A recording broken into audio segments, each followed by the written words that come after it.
8 p.m. news on STV. Coming up, traditional rulers and the population shall be protected from separatist attacks, but those fueling the Anglophone crisis from abroad will be arrested and brought to justice. Words of Paul Atanganji, Minister of Territorial Administration, to freed FACO chiefs at a meeting in Yaoundé today. Plus, ministers of transport and civil aviation within the Semak sub-region gathered to seek ways in confronting challenges faced within the sub-region in the aviation sector. What is the outcome of today's meeting? Henry Wana shall be telling us. Good evening, ladies and gentlemen, and thanks for watching the complete 8 p.m. English newscast on STV.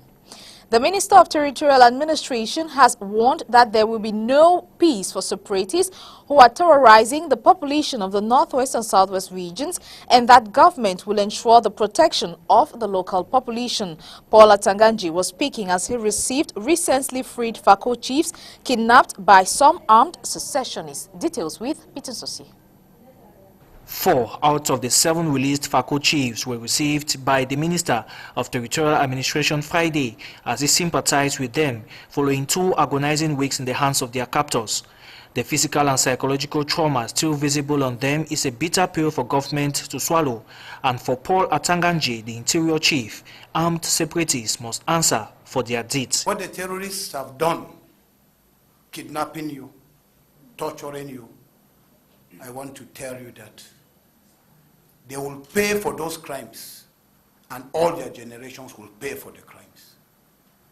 Because you are instituted authorities put in place by God Almighty. No one has the right to come and touch your physical integrity.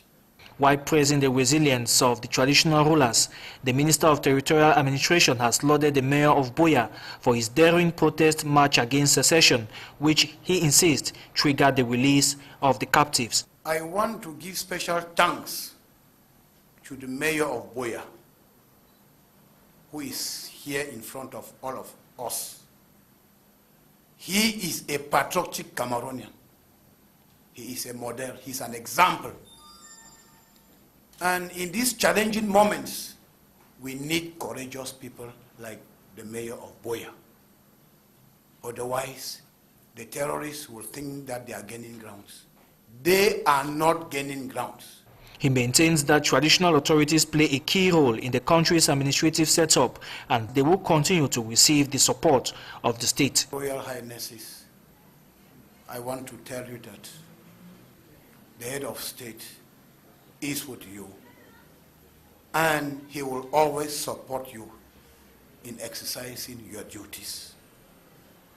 Your Royal Highnesses, you are the custodians of our tradition, so we have to respect you as the fathers of our land. The chiefs were later received by the Prime Minister, head of government, as part of government solidarity towards their plight. One of the kidnapped traditional rulers, Chief Banda William of Lisoka Muliwe, died in captivity, an incident which provoked outrage from the Mayor of Buea, Patrick Ekema Isunge, and the Bakore people, hours before their release. Well, Mayor Patrick Ekema Isunge has been lauded by government officials in his determination to safeguard the people of Buea. Let's get his reaction. As we heard the minister say it, we are negotiating the last bend of this journey, which has taken us very close to 2 years. You remember vividly clear when the lawyers and teachers came up and disrupted the academic year partially. We stood firm to ensure that schools should resume.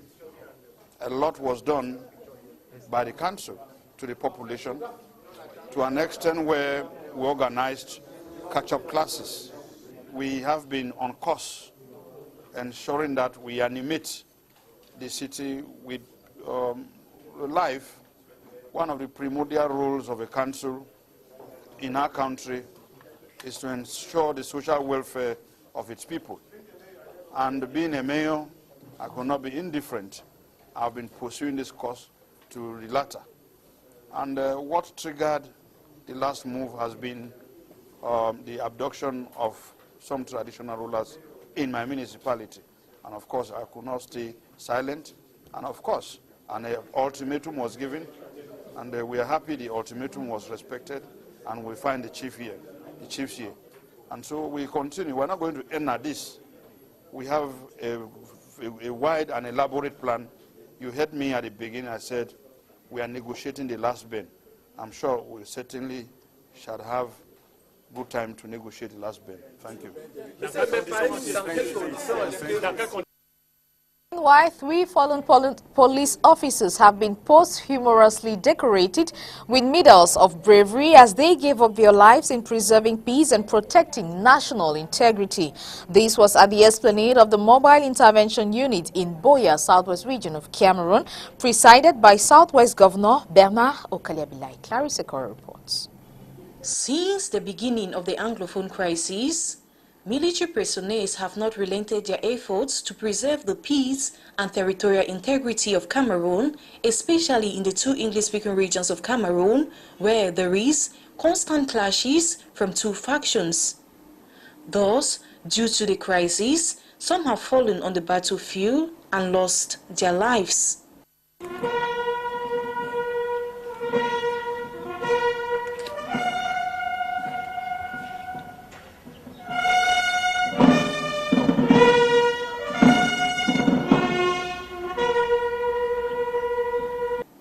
This is the case with Martin Dib Egbe, Inspector of Police who died in Tombel, as well as Tiku Richard Eno, Assistant Superintendent of Police, and Tutu Wangdo Alfred, Inspector of Police, who both died at night 17 in Boya on the 6th and 9th of July, respectively.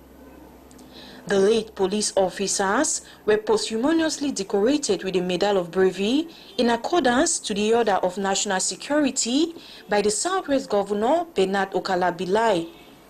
Police Inspector Egbe Martin Ndip, in the name of the President of the Republic, and by virtue of the powers conferred on us, we decorate you with the Medal of Bravery with citation in dispatch post-mustum. A bitter pill to swallow, the bereaved families express grief over their loss. Let us rest in peace. Continue to bless so that I can take care of the 2 children that you have left for me. The head of state, through his condolence message to the bereaved families, did not fail to applaud such brave and patriotic behavior put up by the deceased, who died while on duty before the cold hands of death snatched them away from families, friends, and the nation at large to mourn. The 3 shall be buried tomorrow in their respective villages in the northwest and southwest regions of the country. The United States is preparing to reduce its troops in Africa and shed its mission in a bid to adapt to President Donald Trump's new security policy.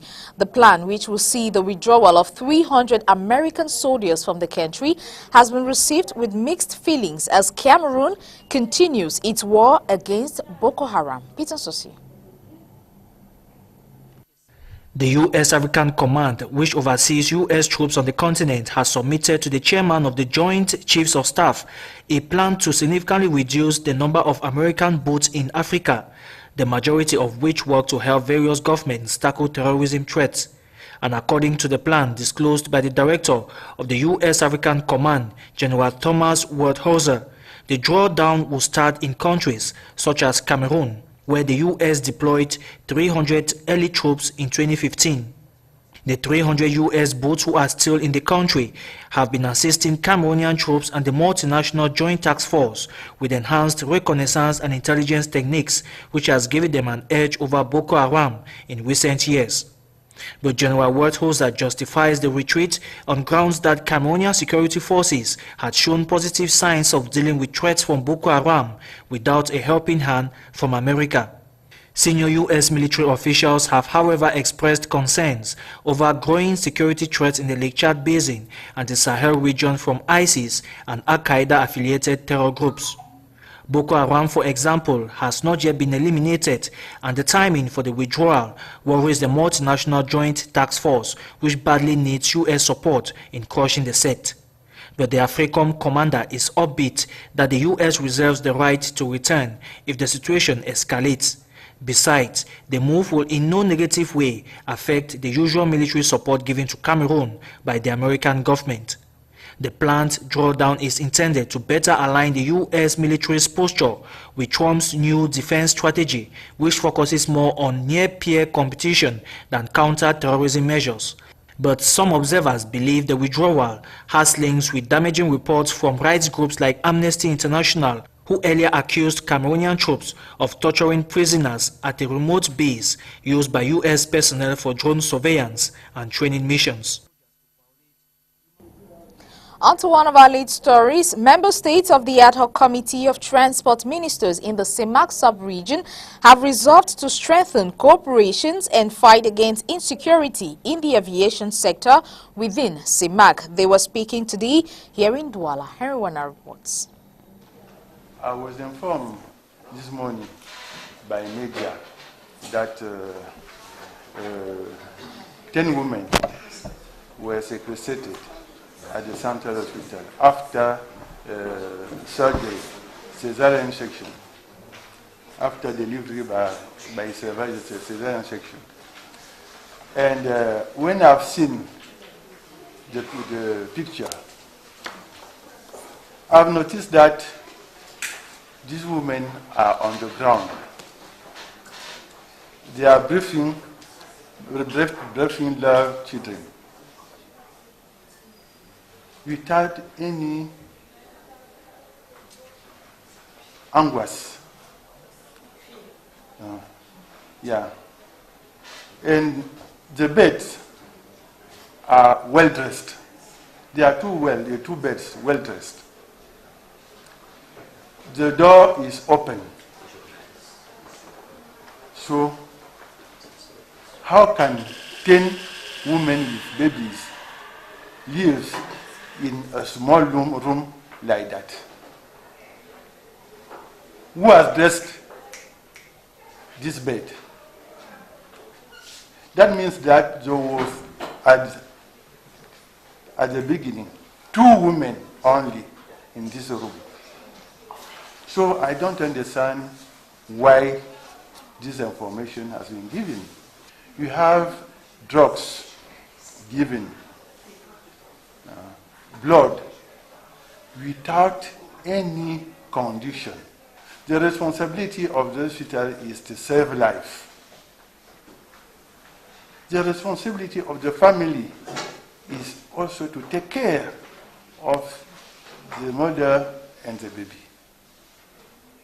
And this starts by paying the cost due to the hospital.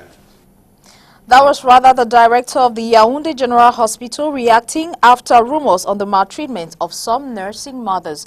We now stay with Henry Wana to talk about member states of the Ad Hoc Committee of Transport Ministers in the CEMAC sub-region who have resolved to strengthen cooperations and fight against insecurity in the aviation sector within CEMAC. The problem of safety, security and infrastructure are said to be the main issues hindering air transport interconnectivity between African states, especially in the CEMAC sub-region. Il faut s'assurer que déjà tout ce qui intervient autour de l'avion. You need to ensure that all those involved in the air transport sector are qualified to practice their profession in their different fields of specialization. By so doing, we can say that the airline has respected the security norms. The meteorology service equally has a very important role to play in the process to always inform the pilot whenever the air route is safe.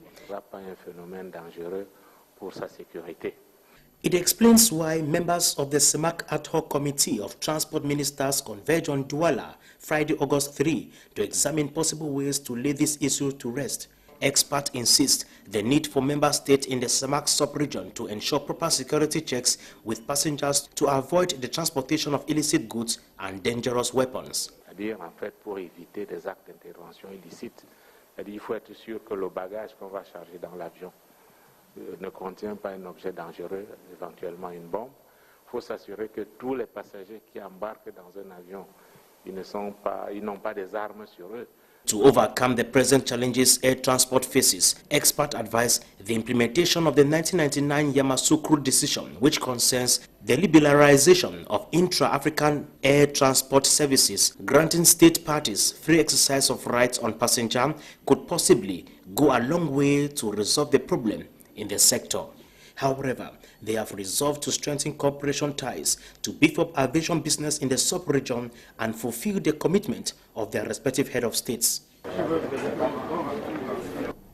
Victims and families of victims of the July landslide that occurred in Bonjo, Limbe, southwest region of the country, have thanked the SDO for Fako Emmanuel Ngamba Ludu, standing in as government for the financial and material assistance after the tragic incident. This was at a ceremony in Limbe. Clarissa Koy. After the torrential rainfall which lavished houses and took away lives of some city dwellers in Limbe, the Minister of Territorial Administration, Paul Ataganji, dispatched an evaluation mission on the field led by the Governor of the Southwest Region, Bernard Okala-Belai. During these assignments, the team effectively noticed significant material damages and the death of 6 persons, among which 5 were said to have collapsed off a building and 1 from drowning. To this effect, the Senior Divisional Officer for Fako, Mr. Emmanuel Ngamba Lodo, on behalf of the government, has donated a sum of 1 million francs each to 4 families who lost their loved ones, as well as 200,000 francs to affected victims. We sent to you for the 12 families identified is 200,000 per family, plus 2 mattresses, 2 blankets, 1 carton of azure soap, 8 toothbrushes, 8 packets of toothpaste, and 2 buckets. The SDO further called on beneficiaries to immediately evacuate these risk zones to prevent future upheavals. Given for you to quit the areas at risk where you are living now. So once you receive this token, you are requested to settle elsewhere. Because if another disaster will happen, that is at your own risk. Government will never give you any other assistance. Added to these, other material items were handed to these recipients, such as mattresses, cartons of soap, toothbrushes, packets of toothpaste, and bathing buggies in a bid to facilitate re-establishment. Meanwhile, the ceremony took place at the Limbe City Council Hall, Down Beach, Limbe, this August 2nd, 2018. The rate of urban disorder at Douche Aqua here in Douala is alarming, as vendors and motorbike riders have occupied almost half of the road, a move which leaves a little space for vehicles and a direct consequence on unbearable traffic. John Paul Sama.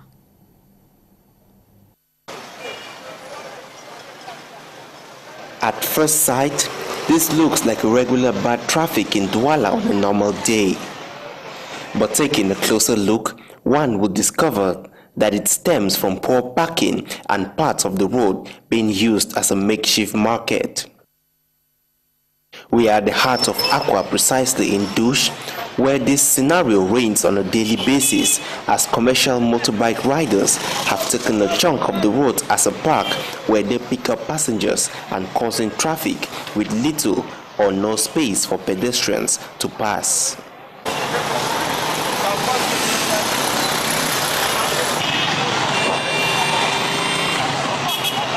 As if this is not enough, almost a quarter of the road has been colonized by roadside vendors who auction shoes, dresses, amongst other things, on the street and on pedestrian paths, much to the dissatisfaction of most road users.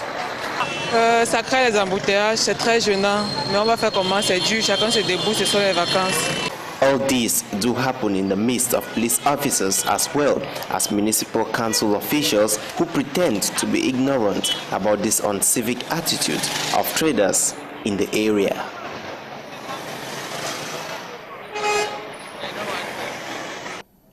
Let's get news out of Cameroon with VOA. George Kamau Githome sells hardware and bootleg movies in Mathare, one of Nairobi, Kenya's largest slums. Most here are overlooked by insurance companies because they cannot afford a regular policy. Githome is lucky.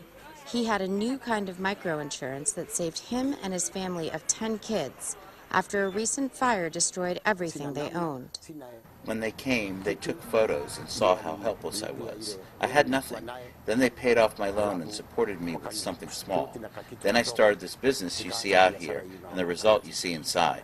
East Africa Regional Director for Microinsure, Kireni Karika, says mobile technology makes microinsurance cheaper and easy to use. We enable them to be able to enroll even as simple as using their mobile phone, just by dialing a particular short code on their mobile phone, and then registering on their product just using their first name and their last name.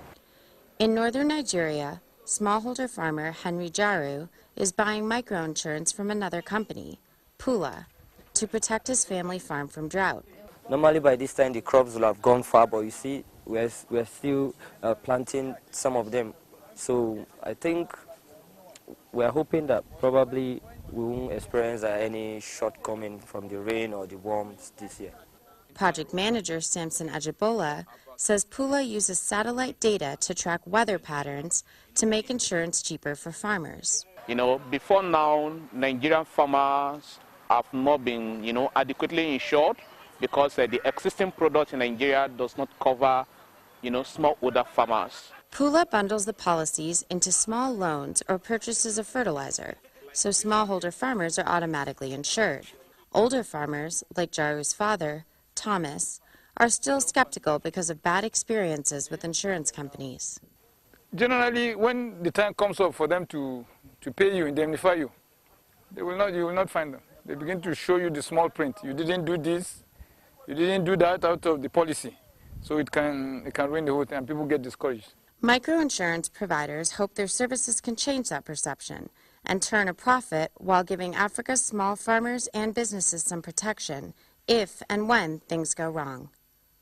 Neha Wadekar for VOA News, Kaduna, Nigeria. Sports CAF officials say nothing is certain as per hosting rights of the 2019 Africa Cup of Nations by Cameroon. An outing on rumors circulating on Cameroon's readiness to host the sports competition is highly debated. John Paul Sama reports.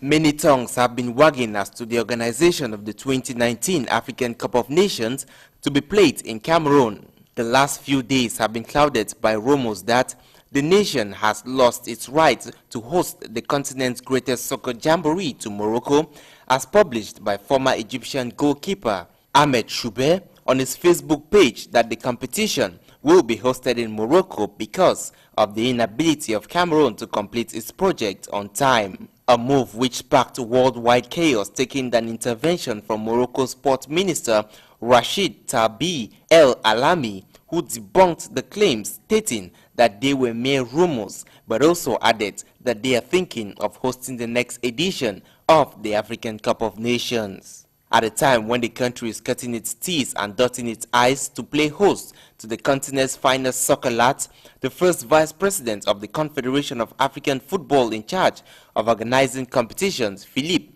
Chiyangwa, says it is not yet confirmed that Cameroon will not host the games, but if the country's infrastructures will be ready on time, then Cameroon will be the destination for the 2019 AFCON. An outing which puts to bed all arguments as far as the hosting rights of the 2019 African Cup of Nations is concerned for now. However, construction works are gaining steam around the major construction sites in the country.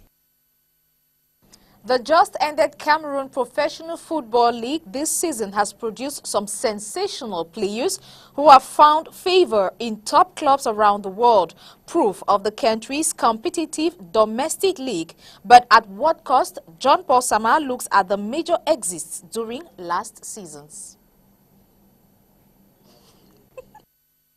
It has been an eventful 2017-2018 football season in Cameroon, with the MTN Elite 1 and 2 championships producing fireworks and making the careers of most players in the process.